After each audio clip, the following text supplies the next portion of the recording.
যেমন সাধারণত 6টি কারণে আপনার বিড়াল পালন করা উচিত।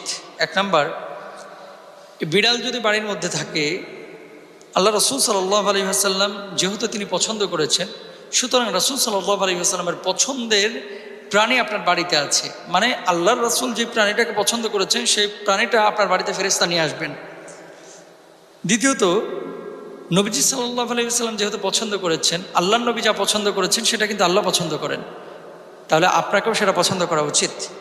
3 নাম্বার, আল্লাহ রসুল সাল্লাল্লাহু আলাইহি ওয়াসাল্লাম ভালোবেসেছেন, তার মানে বিড়ালকে ভালোবাসা এটা সুন্নাহ।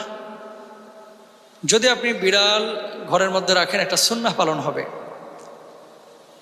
আবার আল্লাহ রসুল সাল্লাল্লাহু আলাইহি ওয়াসাল্লামের ভাষ্য অনুসারে ইসলামিক স্কলাররা যেটি বলছেন, বিড়ালের লালা অশুদ্ধ না, বরং বিড়ালের লালা বিশুদ্ধ।